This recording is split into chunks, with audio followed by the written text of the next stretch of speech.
com os camaradas José Araújo e Olívio Pires, entre outros.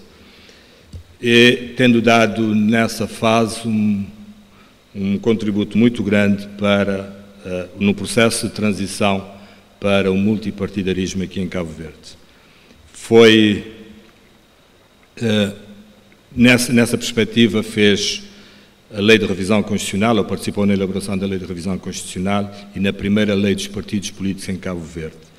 Foi, em 93, eleito dirigente do PICV, na altura secretário-geral do PICV, tendo sido candidato pelo PICV a primeiro-ministro em 1996. Foi eleito deputado à terceira legislatura em 85, tendo sido reeleito em 91, 96, 2001 e 2006, e nessa qualidade, nessas duas últimas legislaturas, foi presidente da Assembleia Nacional. Foi candidato presidencial em 2011 e é este senhor, este camarada, que temos o prazer de vir ouvir e escutar sobre o tema, o seu ponto de vista sobre o tema, fortalecer o sistema de justiça e segurança para garantir confiança, mais confiança e tranquilidade aos cidadãos. Muito obrigado. Caro camarada Fernando Moeda, moderador da nossa mesa, caros camaradas e amigos, amigas, eu gostaria de vos cumprimentar a todos e expressar o meu mais vivo prazer em vos reencontrar no âmbito desta Conferência Nacional do PAICV. E aproveito para desejar que a conferência consiga atingir plenamente os seus objetivos. O tema que vou apresentar é fortalecer o sistema de justiça e segurança para garantir mais confiança e tranquilidade aos cidadãos. Eu vou começar por falar da justiça e da segurança. O que é que são a justiça e a segurança? Seguidamente, procurarei apreender qual é a dimensão do problema da segurança entre nós e também qual é a dimensão do problema da justiça em Cabo Verde. Posteriormente, interrogar-me-ei sobre o que se tem feito para reforçar a segurança e a justiça no nosso país e, no final, refletiremos em conjunto sobre o que se pode fazer ainda mais para nós conseguirmos realizar os grandes objetivos de fortalecimento do sistema da justiça e do sistema da segurança. Queridas camaradas, caros camaradas, faz bem a um grande partido como o PAICV, grande pela sua história e grande pela responsabilidade política que tem atualmente, enquanto maioria do governo, refletir sobre as finalidades da atuação do Estado e, em especial, sobre a justiça e a segurança. O que é a justiça e o que é a segurança? A justiça é um valor fundamental e um fim do Estado. Segundo um autor, ela consiste num padrão de avaliação de pessoas e instituições, do Estado e da sociedade. Ela surge na sociedade como uma virtude primária e cumpre uma função de legitimação no que respeita ao poder e à distribuição de bens.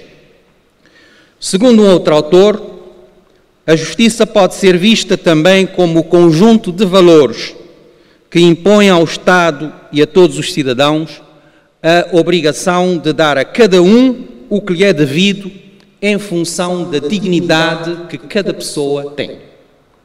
A dignidade da pessoa humana. A justiça, segundo o autor que venho citando, o Freitas do Amaral, no plano coletivo, tem como um principal critério o respeito pelos direitos humanos e, no plano individual, o respeito pelo princípio da igualdade de todas as pessoas, da proporcionalidade também, a que se juntam a boa-fé e a proteção da confiança.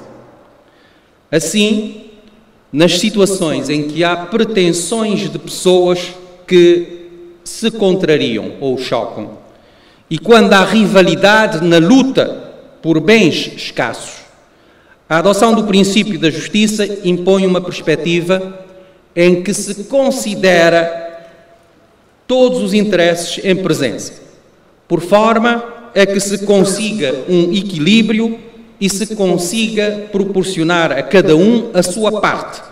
Como dizia Renato Cardoso, a cada cristão a sua gota de água. Quando se fala, por outro lado, da segurança, está-se a referir à garantia da intangibilidade da vida, da intangibilidade da saúde, da liberdade, da honra e do património do indivíduo, mas também a existência e o funcionamento do Estado e das suas instituições. Portanto, o conceito de segurança recobre todas estas realidades. Ora, a realização dos fins e valores do Estado, que são a segurança e a justiça, contribui, por certo, para o reforço da confiança dos cidadãos nas instituições. Mas mais ainda, ao contribuírem para a geração de confiança, a segurança e a justiça constituem elementos de legitimação do Estado. É que o fim último do Estado é a garantia de uma orientação da vida autónoma, com sentido e responsável. Orientação da vida com autonomia significa o direito do cidadão a fazer as suas escolhas e a optar pelo seu projeto de vida, por um lado. E, por outro, a ideia de que o indivíduo é, por princípio, responsável pela sua própria vida. Há uma Constituição de um país amigo de Cabo Verde, que é a Suíça, que no seu artigo 6º diz o seguinte: toda pessoa é responsável por si mesma e contribui conforme a sua capacidade para a consecução das tarefas do Estado e da sociedade. Eu nunca vi nenhuma outra Constituição do mundo que se referisse a esta problemática. Mas está aí um princípio básico, do princípio da responsabilidade do cidadão perante si próprio e perante a sociedade. Ter uma vida com sentido significa que as ideias de uma vida que vale a pena ser vivida encontram uma certa cobertura na história de um determinado país. É isso que é, no fundo, ter uma vida com sentido. Vida responsável implica também, amigas e amigos, a responsabilidade jurídica, no sentido de que, por um lado, o exercício dos direitos de uma pessoa deve estar vinculado ao respeito pelos direitos de outras pessoas. E, por outro lado, cada pessoa deve dar a cara pelas violações da lei. Isto é a responsabilidade jurídica. Mas a responsabilidade jurídica não se esgota por aí. Numa sociedade, há uma responsabilidade que todos nós temos em relação, por exemplo, aos mais fracos ou aos mais pobres. Isto também faz parte da responsabilidade jurídica. O nosso tema, contudo, amigas e amigos, não versa sobre a justiça em si, nem sobre a segurança em si. Pelo contrário, ele procura responder à pergunta como fortalecer o sistema de justiça e o sistema de segurança para que as pessoas possam realizar-se e realizar em liberdade os seus objetivos. Então, aqui, qual é o entendimento que temos do sistema de justiça e do sistema de segurança? Entendemos aqui por sistema de justiça os órgãos da administração da justiça e as relações que têm entre si. Nos termos do artigo 209 da Constituição, a administração da justiça tem por objeto dirimir conflitos de interesses públicos e privados, reprimir a violação da legalidade democrática e assegurar a defesa dos direitos e interesses legalmente protegidos dos cidadãos. Já o sistema de segurança relaciona-se com as diferentes polícias, a Polícia Nacional, incluindo a Polícia de Fronteiras, as polícias sectoriais, a Guarda Costeira, os órgãos de proteção civil e as relações que mantêm entre si. E é neste quadro que a Constituição da República estatui que a Polícia tem por funções defender a legalidade democrática, prevenir a criminalidade e garantir a segurança interna, a tranquilidade pública e o exercício dos direitos dos cidadãos. Portanto, vistos os conceitos de justiça e segurança e de sistema de justiça e sistema de segurança, vamos então perguntar-nos sobre a dimensão do problema de segurança.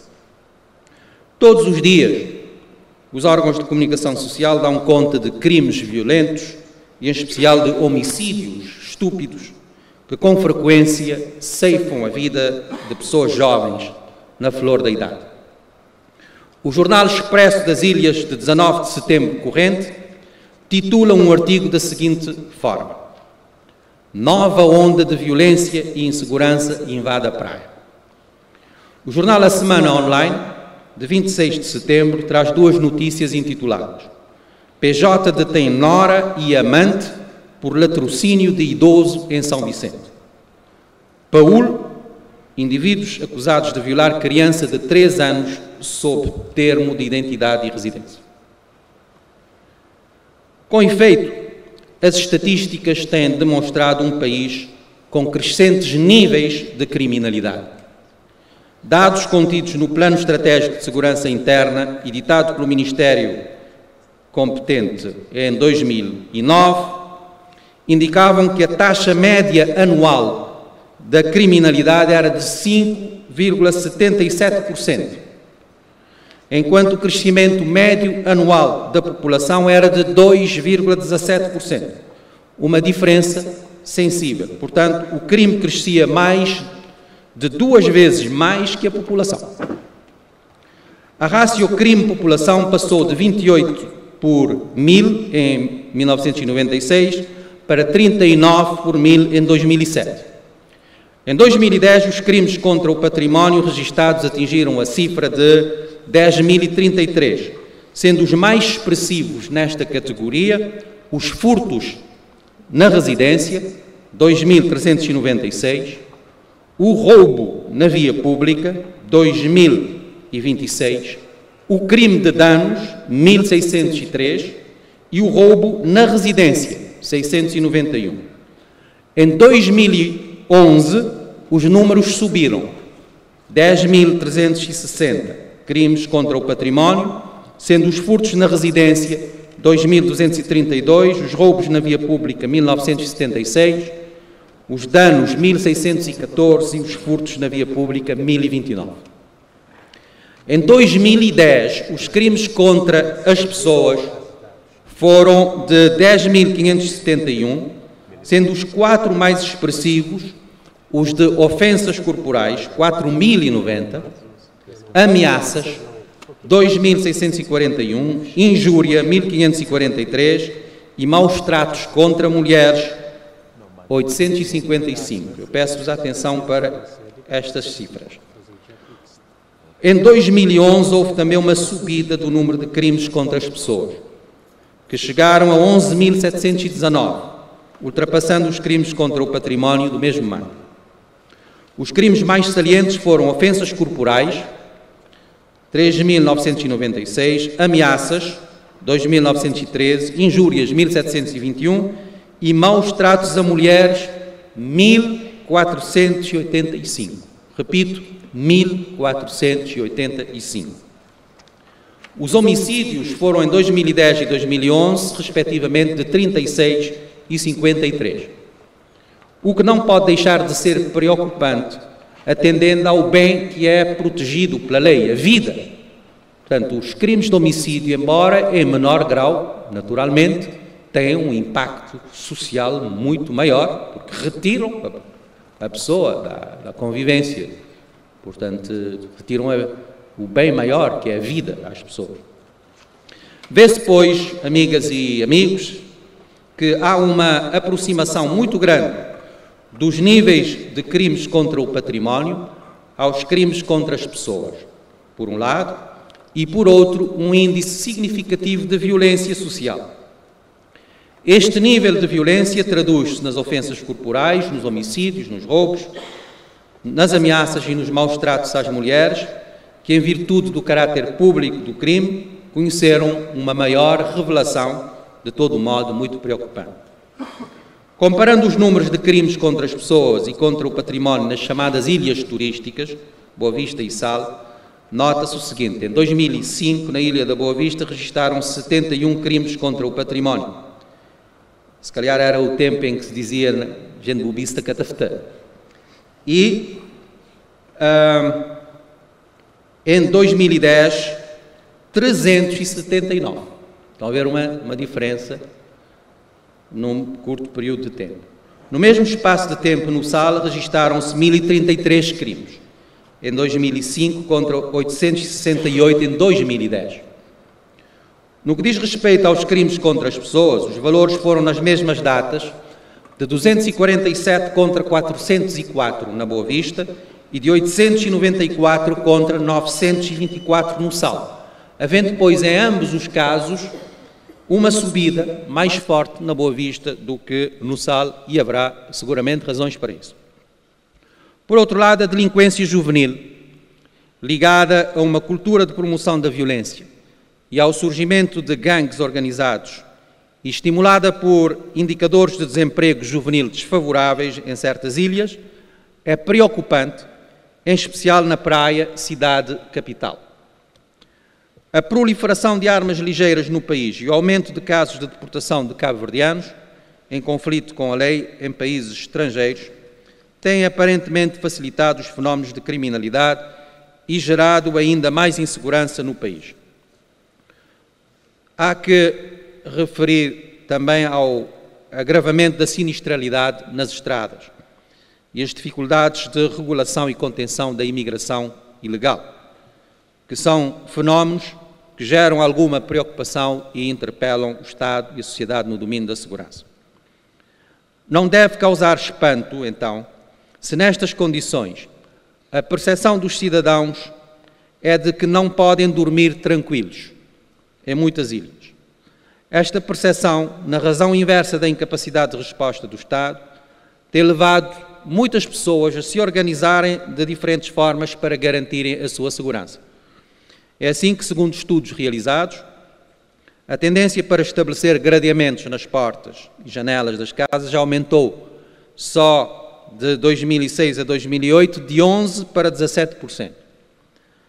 Além da fortificação das casas através do sistema de gradeamentos, nós vamos notar o recurso das pessoas aos cães treinados e mesmo aos chamados vira-latas, que aparentemente até são eficazes. Eu, há tempos, andando com um amigo aí na zona de Palmares, dizia-me: não, vocês, em vez de arranjarem aqueles cãezinhos assim muito da moda, cãezinhos pequeninos, devem arranjar os vira-latas, porque esses é que metem medo às pessoas. Bom, seja como for, a verdade é que as pessoas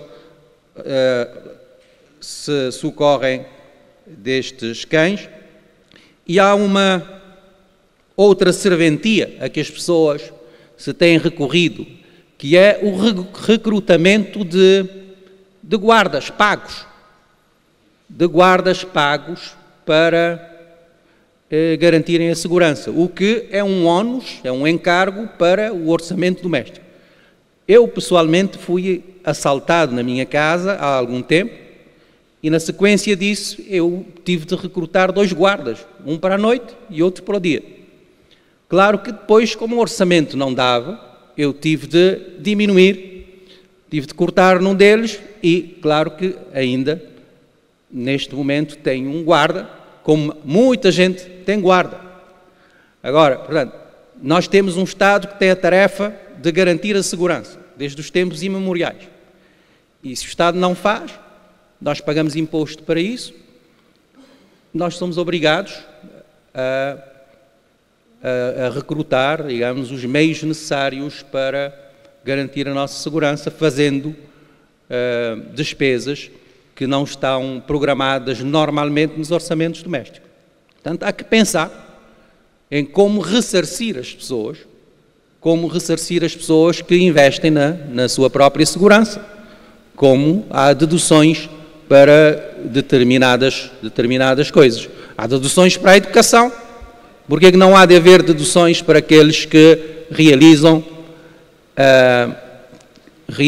gastos para além do normal no domínio da segurança? Já vimos, caros camaradas, amigas e amigos, em parte as estatísticas.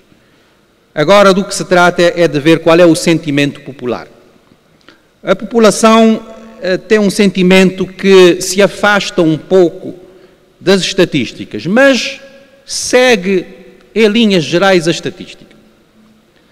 Ela percebe como crimes mais frequentes os seguintes: furto, roubo em domicílios, ofensas corporais, tráfico de drogas e outros. Crimes como o homicídio, a violação sexual, a burla e a falsificação de moedas são considerados pela população como sendo pouco frequentes, embora os jornais, pelo menos no caso de homicídios, possam permitir uma leitura diferente. Comparando com a estatística, nota-se que falta uma consciência adequada junto da população quanto às ameaças, que ocupam o segundo lugar nos crimes contra as pessoas em 2011, ao roubo na via pública, que ocupa o segundo lugar em 2011 nos crimes contra o património, e aos danos, que ocupam o terceiro lugar também nos crimes contra o património em 2011, e aos maus tratos à mulher, o quarto lugar nos crimes contra as pessoas em 2011. Portanto, aqui há déficits na percepção, mas a sociedade, as pessoas têm uma ideia geral que vai mais ou menos de acordo com aquilo que são as linhas muito genéricas da criminalidade. Para melhor se apreender o sentimento dos cabo-verdianos nos dias que correm em relação à criminalidade, convém recordar como é que as pessoas consideravam o problema em 2002 e como é que o veem hoje. Em 2002, a criminalidade era vista pelos cabo-verdianos como o 7º problema nacional, enquanto em 2008 ela assumia a 3ª posição.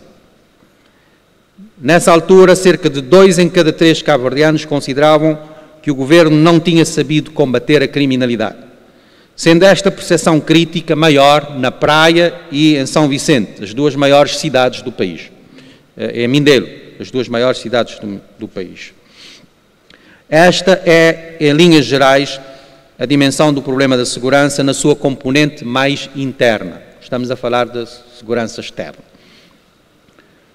E a justiça? Todos sabem que o sistema da justiça é essencial para assegurar os direitos, liberdades e garantias do cidadão e para o normal desenvolvimento da sociedade. Um sistema de justiça funcional é essencial, em geral, para todo o cidadão. Para a pessoa cuja propriedade foi expropriada por utilidade pública, por exemplo, e que está interessada em ver definida e paga a sua indemnização. Para o trabalhador numa relação laboral. Para o empresário interessado em defender o seu património. Para uma mãe solteira interessada em pedir alimentos ao pai do filho menos cumpridor, etc. Entretanto, a sociedade percebe cada vez mais o sistema de justiça como um sistema algo ineficaz e também moroso. E é por isso que, com frequência, o povo diz que a justiça vem tarde e a más horas. E tem razão, apesar do imenso esforço que se tem feito para melhorar a situação. Assim, em 2012, à entrada do novo ano judicial, existem mais de 14.300 processos pendentes. As maiores taxas de congestionamento residem nos juízos cíveis da Praia, juízo-crime de São Vicente, juízo-crime de Santa Cruz, por razões que as autoridades de certo conhecerão e que nem sempre têm a ver com a boa vontade, diligência e competência dos magistrados. Se é certo que a demora em fazer a justiça é uma realidade que se explica pela crescente litigiosidade da sociedade e pelas insuficiências de meios humanos e materiais, a verdade é que também a Constituição da República, pelo contrário, acende uma luzinha de esperança ao prever o direito dos cidadãos a uma justiça num prazo razoável. É deste direito que resulta a obrigação dos titulares de cargos políticos e de todo o sistema de justiça a fazerem aquilo que lhes compete para que o direito à justiça num prazo razoável seja realizado. Só uma justiça realizada a tempo e horas e com qualidade permitirá fortalecer a confiança do cidadão nas instituições, como também reforçar as condições de competitividade económica e social do país. Só assim, a luz verde de esperança se transformará em certeza de um futuro melhor para a generalidade dos cabo-verdianos. Caros camaradas, amigas, amigos, quem ouve as críticas constantes sobre a situação da segurança e da justiça pode, se estiver descuidado, pensar que não tem havido políticas públicas para os setores referidos. Nada mais falso. Por outro lado, pensa-se com frequência que esta questão da segurança e da justiça é apenas da responsabilidade dos políticos, polícias, magistrados e demais pessoal judiciário. Será assim? É claro que não. Com efeito, a sociedade tem um papel importante em relação à formulação das políticas para a área da justiça. Por um lado, são os cidadãos que elegem os deputados e escolhem o partido ou partidos governantes na base de programas que devem incluir ideias sobre a segurança e sobre a justiça. Por outro lado, os cidadãos podem interessar-se pelas questões de segurança e justiça, exercendo o seu direito à crítica livre e o direito de petição nessas áreas, levando o poder a dar resposta aos problemas detectados. Este direito de o cidadão dar impulsos à sociedade, este direito pode ser fortalecido amanhã quando os cidadãos tiverem o poder regulado de introduzir uma iniciativa legislativa popular, como já vem previsto na Constituição da República. Por outro lado, temos de ver os cidadãos na sua relação com a comunicação social. A comunicação social, enquanto vigilante da atuação do poder público, vem demonstrando que a justiça e a segurança são campos de ação indispensáveis no seu trabalho de informar, formar e educar os cidadãos. Em alguns países, face à cobertura positiva, mas de algum modo fragmentária, que os órgãos de comunicação social normal dão do fenómeno da justiça e do fenómeno da segurança, os próprios tribunais vêm adotando dois procedimentos para melhorarem a sua comunicação com a sociedade.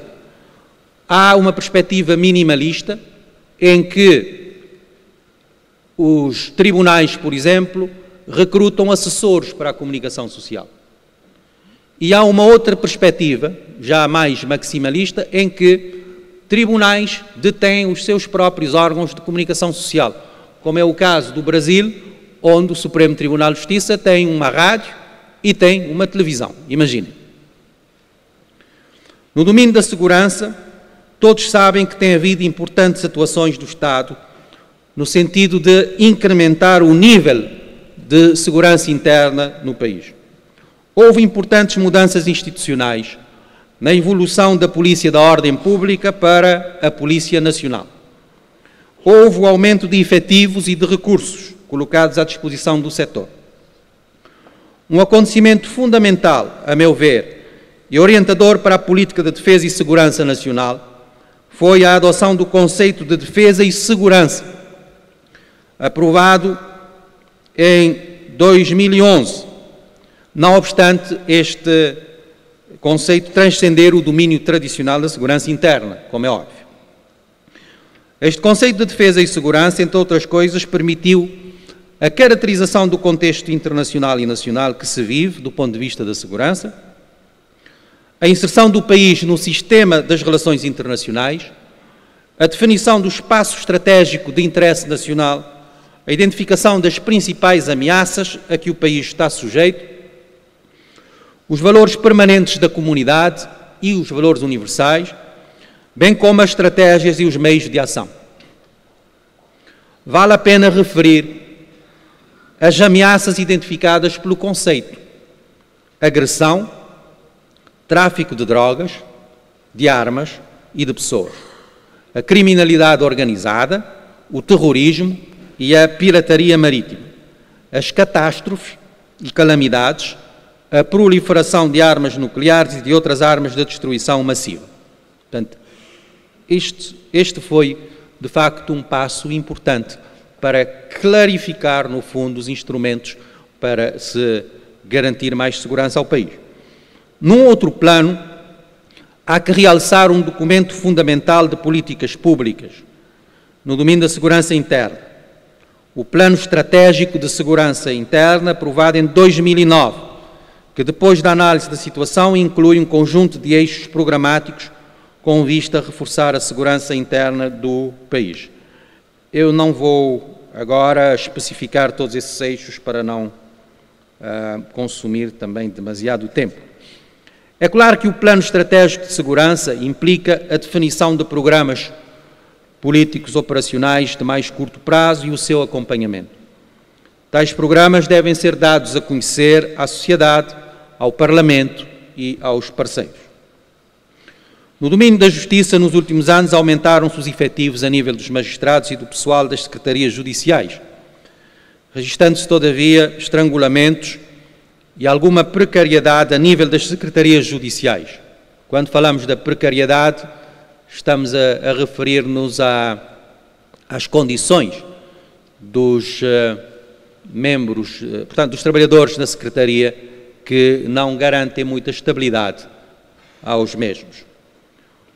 O número de juízes do Supremo Tribunal de Justiça aumentou e foram recrutados assessores para este órgão, o que pode contribuir para uma dinâmica e uma qualidade diferente na prolação dos acordos.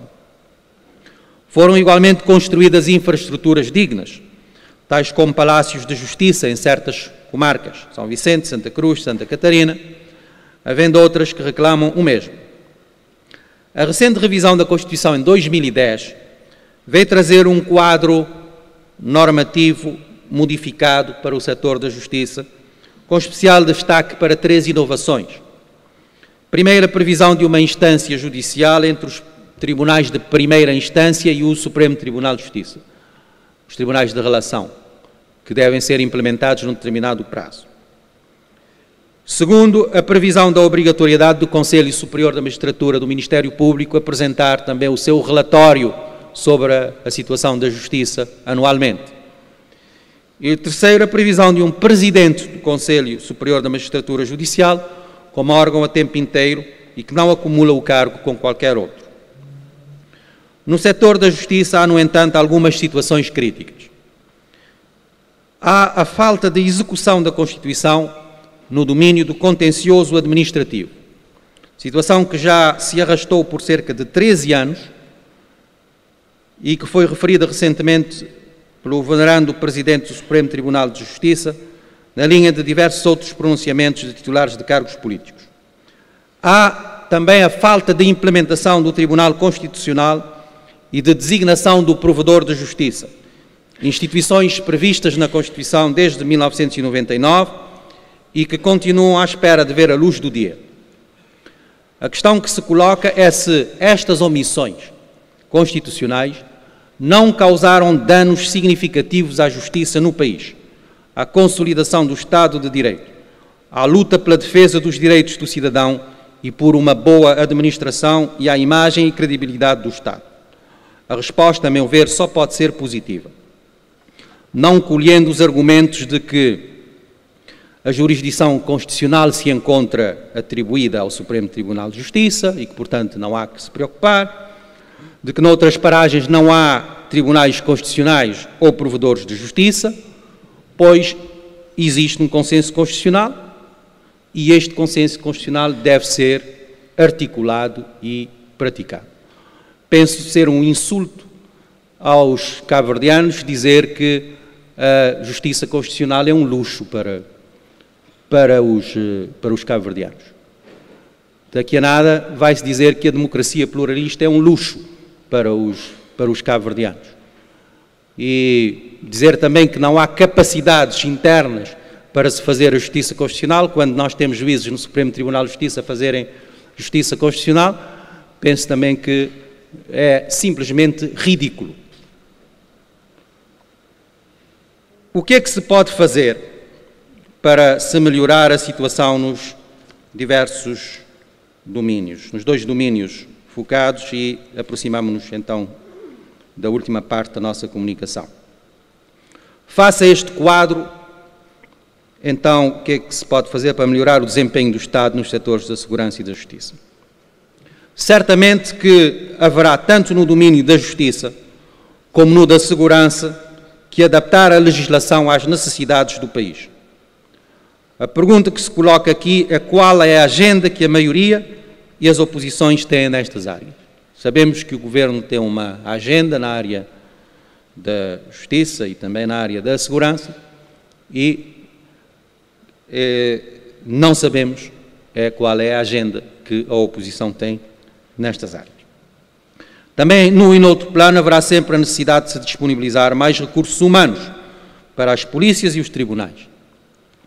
Mas, sobretudo, será indispensável apostar na qualificação do pessoal e colocar em todas as ilhas e concelhos ou comarcas pessoas igualmente preparadas, técnica e moralmente, com os perfis psicológicos adequados para enfrentarem os grandes desafios. Acho muito interessante que nos concursos para a polícia haja um item que seja perfil psicológico. Isto é muito importante. Em relação a todas as profissões, o perfil psicológico é importante, mas também a preparação. E se nós queremos, a meu ver, dar a mesma qualidade de segurança, a mesma qualidade de justiça a todos os cidadãos, independentemente da comarca ou do concelho em que vive, há que procurar colocar os melhores em todo o lado. Não é colocar os melhores no centro e nas chamadas periferias colocar só os quase estagiários.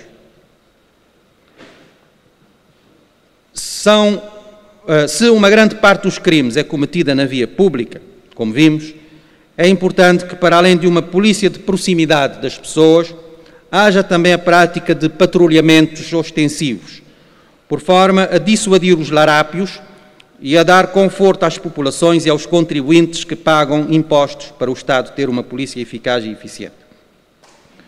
Por outro lado, há que reconhecer e distinguir aqueles que na área da segurança e da justiça fazem muito bem o seu trabalho.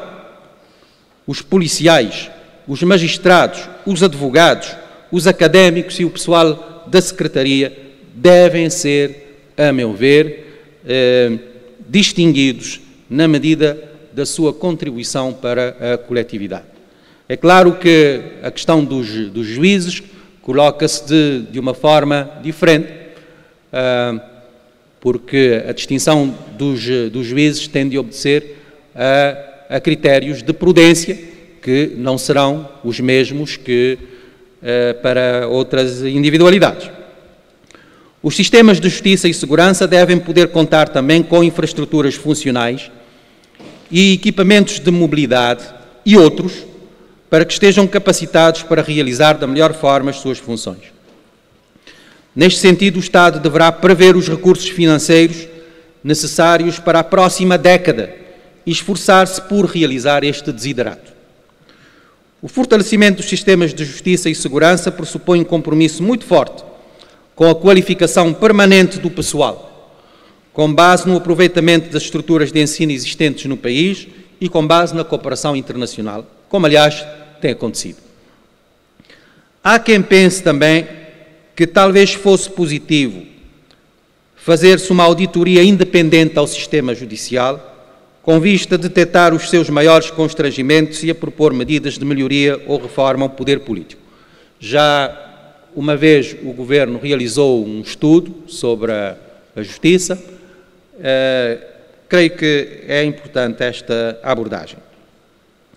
Por outro lado, convinha aperfeiçoar o mecanismo de acompanhamento dos setores da Justiça e Segurança em sede ou junto da Assembleia Nacional. Além disso, os grandes instrumentos de políticas aprovados pelo Governo, tais como o referido Plano Estratégico de Segurança, devem ser do conhecimento dos deputados, os quais deverão acompanhar a sua execução e dar impulsos para a sua melhoria e eficácia. A segurança e a justiça numa sociedade dependem muito não só dos aparelhos, mas também das pessoas. Se é verdade que de pequenino é que se torce o pepino, então há que pensar na educação para a cidadania, como um meio para gerar condutas adequadas das pessoas em sociedade que levem ao respeito pelos direitos, liberdades e garantias dos cidadãos e uma sociedade mais tolerante e menos violenta. A nossa vida está cheia de conflitos. A gente tem conflitos por causa de bens, tem conflitos por causa de reconhecimento social, tem conflitos por causa de status que a gente quer ter, por causa de poder que a gente deseja, por causa de dinheiro que a gente quer, por causa do prazer que a gente também aspira. Ora, os conflitos em relação a bens, reconhecimento ou status, se não forem bem geridos, podem levar à violência. Daí a pergunta: será que o nosso sistema de ensino ou as nossas famílias nos preparam para a gestão civilizada de conflitos e para prevenirmos a violência? Temos uma cultura adequada após séculos de gerir o conflito a pau, quando não a facada, ou pela exclusão, desprezando interesses legítimos? Fica a pergunta. O objetivo de mais justiça e mais segurança poderá também ser facilitado com base em políticas de inclusão social. Desde logo, há que apostar nas políticas de emprego. É muito difícil ter paz social com índices elevados de emprego e de pobreza, sobretudo entre a camada juvenil, hoje flagelada pelo desemprego em várias ilhas. Daí a necessidade de um investimento, por assim dizer, de todo o terreno na educação e na formação profissional. E quando nós falamos na educação, nós não nos referimos à instrução. Instrução é uma coisa, educação é outra.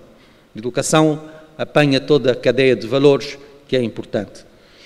Outra questão importante é a integração de imigrantes na vida da comunidade, com a igualdade de direitos e obrigações e com estímulos para poderem viver e divulgar a sua cultura em diálogo com a cultura nacional.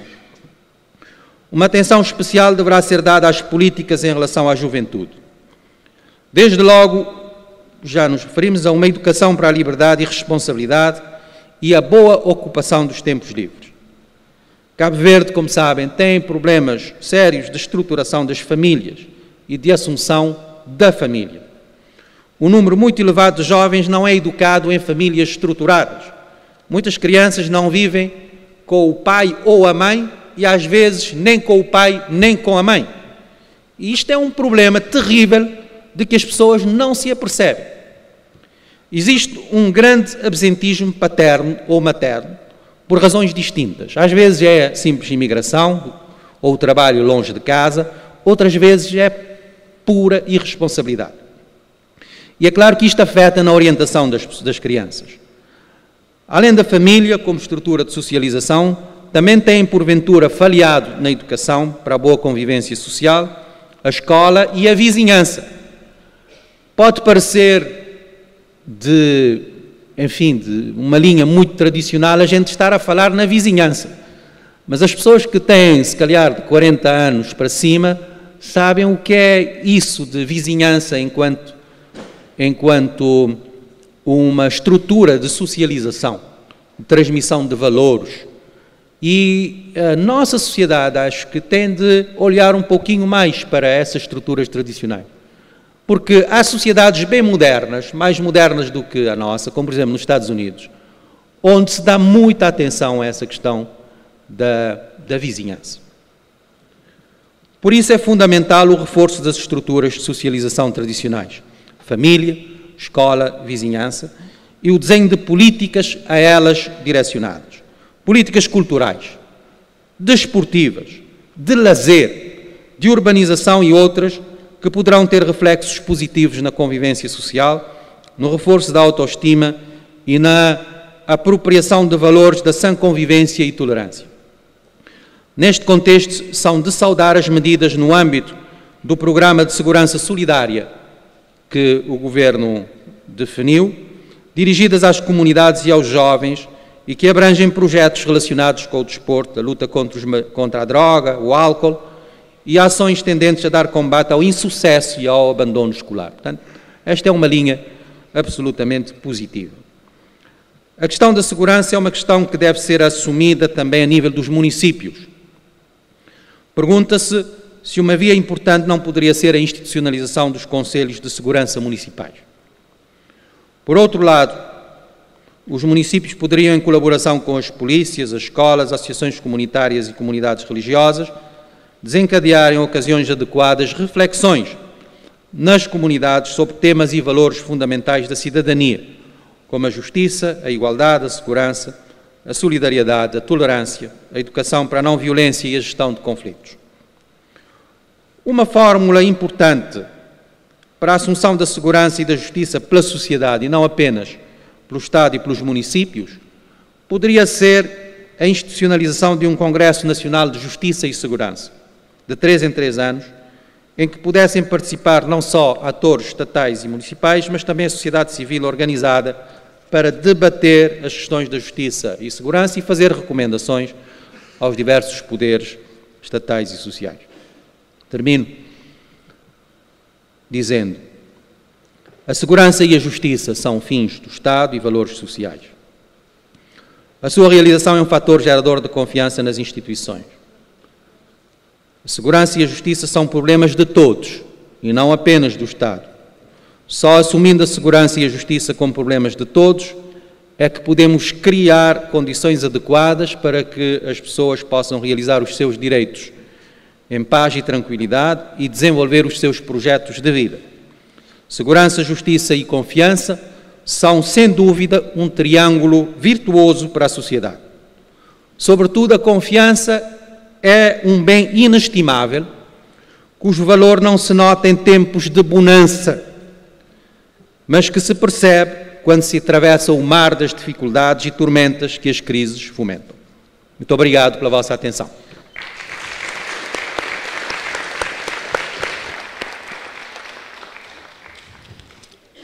Queria, antes de mais nada, agradecer ao camarada Aristides Lima pela apresentação deste